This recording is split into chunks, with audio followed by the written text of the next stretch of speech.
थेसलोनी 1 अध्याय। अभिवादन। पाउलो व स्विलान व तिमोथी आम्भमानक पिता ईश्वर प्रभु जीशु ख्रीष्टଙ୍କ ठारे थिबा थेसलोनिकीय मंडली निकटकू पत्र लेखु अछंती। पिता ईश्वर व प्रभु जीशु ख्रीष्टଙ୍କ ठारू अनुग्रह और शांति तुम्भमानक प्रति हेउ। धन्यवाद ज्ञापन। हे भाई माने, तुम्भमानक निमंते ईश्वर को सर्वदा धन्यवाद देवा आम्भमानक कर्तव्य, आउ ताहा उपयुक्त, कारण तुम्भमानक विश्वास अतिशय वृद्धि पाउअछि। पुणी परस्पर प्रति तुम्भ समस्तक प्रत्येकर प्रेम बढ़ुअछि। एपरिकी तुम्भेमाने जेउ समस्त ताड़ना व क्लेश भोग करुअछ, सेथि मध्यरे तुम्भमानकर धैर्य व विश्वास निमंते आम्भेमाने निजे ईश्वरଙ୍କ मंडली समूहरे तुम्भमानक विषय दर्प करि थाउ। ख्रीष्टଙ୍କ आगमन कालीन विचार। ईश्वरଙ୍କର जेउ राज्य निमंते तुम्भेमाने दुख भोग करुअछ, सेथिर अयोग्य बोली ईश्वरଙ୍କ जेउ राज्य निमंते तुम्भेमाने दुख भोग करुअछ, सेथिर योग्य बोली गणित हेबा पाई एहा तो ईश्वरଙ୍କର यथार्थ विचार प्रत्यक्षण प्रमाण। कारण प्रभु जीशु जेतेबेले आपणा शक्तिमान दूतमानଙ୍କ सहित प्रज्वलित अग्नि सह स्वर्गरु प्रकाशित हेबे, सेतेबेले तुम्भमानଙ୍କୁ क्लेश देउथिबा लोकमानଙ୍କୁ प्रतिफल स्वरूप क्लेश देबा व क्लेश भोग करुअछ जे तुम्भेमाने तुम्भमानଙ୍କୁ आम्भमानଙ୍କ सहित विश्राम देबा, एहा तो ईश्वरଙ୍କ पक्षरे न्यायर विषय। जे माने ईश्वरଙ୍କୁ जानती नाही व आम्भमानଙ୍କ प्रभु जीशुଙ୍କ सुसमाचार मानती नाही, से मानଙ୍କୁ से सेतेबेले दंड देबे। अर्थात जेउ दिन से आपना साधु मानक द्वारा गौरवान्वित हेबाकू व विश्वास करथिबा लोक समस्तଙ୍କ द्वारा चमत्कार दृश्य स्वरूप हेबाकू आसिबे, कारण तुम्भमानଙ୍କ निकटरे आम्भमानଙ୍କ साक्ष्य तुम्भेमाने विश्वास करिअछ। सेही दिन से माने दंड पाइबे, अर्थात प्रभुଙ୍କ छामरु व ताहाଙ୍କ पराक्रमर गौरवरु दूरीकृत होई अनंत विनाश भोग करिबे। एणु आम्भमानଙ୍କ ईश्वर जेपरि तुम्भमानଙ୍କୁ आपणा आह्वानर योग्य बोली गणना करती, पुणी समस्त सत्कामना व विश्वासर कर्म शक्ति रे सिद्ध करती, सेथिपाई मध्य आम्भेमाने सर्वदा तुम्भमानଙ୍କ निमंते प्रार्थना करुअछु। ताहा हेले आम्भमानଙ୍କ ईश्वर व प्रभु जीशु ख्रीष्टଙ୍କ अनुग्रह अनुसार आम्भमानଙ୍କ प्रभु जीशुଙ୍କ नाम तुम्भमानଙ୍କ ठारे गौरवान्वित हेबो, आउ तुम्भेमाने ताहाଙ୍କ ठारे गौरवान्वित हेबो। थेसलोनिय 2 अध्याय। अधर्म पुरुषर प्रकाश। हे भाई माने, आम्भमानଙ୍କ प्रभु जीशु ख्रीष्टଙ୍କ आगमन व ताहाଙ୍କ निकटरे आम्भमानଙ୍କ एकत्र हेबा संबंधरे तुम्भमानଙ୍କୁ अनुरोध करुअछु। प्रभुଙ୍କ दिन उपस्थित हेलानी बोली तुम्भेमाने कौनसी आत्मा की वाक्य की आम्भमानଙ୍କ द्वारा लिखित बोली मने करी कौनसी पत्र द्वारा शीघ्र विचलित व उद्विग्न न हुओ। केही कौनसी प्रकार तुम्भमानଙ୍କର भ्रांति न जन्माऊ, कारण प्रथमे धर्मच्युत्य घटिबो, आ विनाशर संतान से अधर्म पुरुष प्रकाशित हेबा आवश्यक, नहेले प्रभुଙ୍କ दिन उपस्थित हेब नाही। से ईश्वरଙ୍କ नामरे ख्यात बा पूजित समस्तଙ୍କ विरोधी होई निजको सेमानଙ୍କ ठारू उन्नत करे। एपरिकी ईश्वरଙ୍କ मंदिर रे बसी से आपणकू ईश्वर बोली देखाए। मु तुम्भमानଙ୍କ संगरे थिबा समय रे एही सब विषय जे तुम्भमानଙ୍କୁ थरकू थर कहिथिनी, ताहा कोन तुम्भमानଙ୍କର स्मरण नाही। आ से निरूपित समय रे प्रकाशित हेबा निमंते कोन बाधा देउअछि, ताहा तो तुम्भेमाने जानो, कारण अधर्मर निगूढ़ तत्व वर्तमान सुधा कार्य करुअछि। बाधा देउथिबा व्यक्ति दूरीकृत न हेबा पर्यंत ताहा कार्य करुथिबो। सेतेबेले सेई अधर्म पुरुष प्रकाशित हेबो, ताहाकू प्रभु जीशु आपणा मुखर निश्वास द्वारा संहार करिबे व आपणा आगमनर प्रकाश द्वारा विनाश करिबे।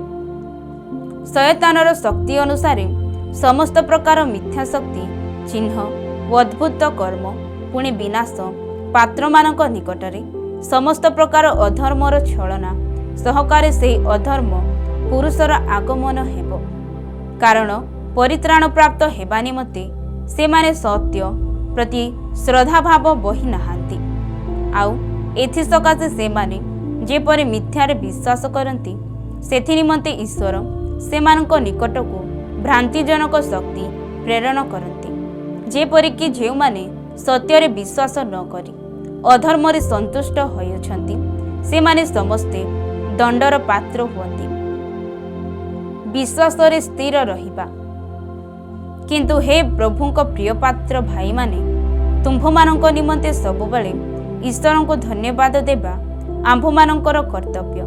कारण ईश्वर आत्मांक पवित्रता व सत्य विश्वास द्वारा परित्राण पाइबा निमंते तुम्भमानंकु प्रथम फल स्वरूपे मनोनीत करियछंती। सेथि सकाशे मध्य से आम्भमानंक सुसमाचार द्वारा आम्भमानंक प्रभु जीशु ख्रीष्टंक गौरव प्राप्ति निमंते तुम्भमानंकु आह्वान करियछंती। अतएव हे भाई माने स्थिर थाओ, पुणी आम्भमानंक वाक्य किंबा पत्र द्वारा तुम्भे माने जे शिक्षा प्राप्त होयछ सेही सबु धरि रख। आम्भमानंक प्रभु जीशु ख्रीष्टंक निजे आ आम्भमानंक जो पिता ईश्वर आम्भमानंकु प्रेम करी अनुग्रह रे आम्भमानंकु अनंत स्वांतना व उत्तम भरोसा देइछंती से निजे तुम्भमानंक हृदय को स्वांतना दे तुम्भमानंकु समस्त उत्तम कर्म और वाक्य रे सुस्थिर करंतु। द्वितीय थेसलोनी 3 अध्याय। प्रार्थना व अनुरोध। अवशेष हे भाई माने आम्भमानंक निमंते प्रार्थना कर जेपरि प्रभुंक वाक्य तुम्भमानंक मध्य रे जे रूप सेही रूपे सर्वत शीघ्र व्यापी जाई गौरव प्राप्त हेबो। पुणी जेपरि आम्भेमाने अविवेचक व दुष्ट लोक मानक ठारू उद्धार पाइबु। कारण समस्तंकर विश्वास नाही, किंतु प्रभु विश्वस्त से तुम्भमानंकु स्थिर करी मंदरु रक्षा करिबे। आम्भेमाने जेउ सबु आदेश देउछु सेही सबु जे तुम्भे माने करूअछो वो करिबो, एहा तुम्भमानंक संबंध रे प्रभुंक ठारे आम्भमानकर दृढ़ विश्वास। आउ प्रभु तुम्भमानंक हृदय को ईश्वरंक प्रेम व ख्रीष्टंक धैर्य रूप पथरे अग्रसर करांतु। आलस्यता विरुद्ध रे चेतावनी। हे भातृवृंद, आम्भमानंक प्रभु जीशु ख्रीष्टंक नाम रे आम्भेमाने तुम्भमानंकु एही आज्ञा देउछु, जे कोनोसी भाई आम्भमानंक ठारू प्राप्त शिक्षा अनुसार आचरण न करी आलस्य परायण आचरण करी ताहा ठारू आपणा आपणा को पृथक कर। कारण किपरि आम्भमानंकु अनुकरण करिबा तुम्भमानंकर उचित ता तुम्भेमाने निजे जाणुअछ। जेणु आम्भेमाने तुम्भमानंक मध्यरे आलस्य परायण आचरण करि नथिलु, केबा बिना मूल्य रे काहारी अन्न भजन करि नथिलु, बरं तुम्भमानंक मध्यरु काहारी भार स्वरूप न हेबा पई परिश्रम व क्लेश सह दिवारात्र कार्य करुथिलु। तुम्भमानंक ठारू किछि ग्रहण करिबाकु जे आम्भमानंकर अधिकार नाही ताहा नुहे, किंतु जेपरि तुम्भेमाने आम्भमानंकु अनुकरण कर ए निमंते आम्भेमाने तुम्भमानंक निकटरे आपणा आपणा को आदर्श रूपे देखाइबा पई सेही परि कलु। कारण तुम्भमानंक सहित थिबा समय रे ही आम्भेमाने तुम्भमानंकु एही आज्ञा देलु जे केही कार्य करिबाकु इच्छा करे नाही से भजन मध्य न करू। जेणु तुम्भमानंक मध्यरे केही केही आलस्य परायण आचरण करुअछंती व कौनसी कार्य न करी अनधिकार चर्चारे व्यस्त अटंती बोली आम्भेमाने शुणुअछु। एही प्रकार लोकमानंकु श्रांत भावरे कार्य करी निज निजर अन्न भजन करिबाकु आम्भेमाने प्रभु जीशु ख्रीष्टंक नाम रे आज्ञा व चेतना देवछु। किंतु हे भातृवृंद, सत्कर्म करिबारे तुम्भेमाने क्लांत न हो। आउ जेबे केही एही पत्र रे लिखित आम्भमानंक कथा न माने तेबे सेही लोक को चिन्हि रखु। पुणी से जेपरि लज्जित हुए एथि निमंते ताहा सहित संबंध रख नाही। तथापि ताहाको शत्रु बोली ज्ञान कर नाही, मात्र ताहाको भाई बोली ज्ञान करी चेतना दियो। शेष आशीष। शांतिदाता प्रभु स्वयं तुम्भमानंकु सर्वदा व सर्व प्रकार शांति देउंतु। प्रभु तुम्भ समस्तंक सहवर्ती हेउंतु। मु पाउल मोहर निज हाथरे लेखि नमस्कार जणाउछि। प्रत्येक पत्र रे एहा चिन्ह स्वरूप मु एपरि लेखे। आम्भमानक प्रभु जीशु ख्रीष्टଙ୍କ अनुग्रह व तुम समस्तଙ୍କ सहवर्ती हेउ।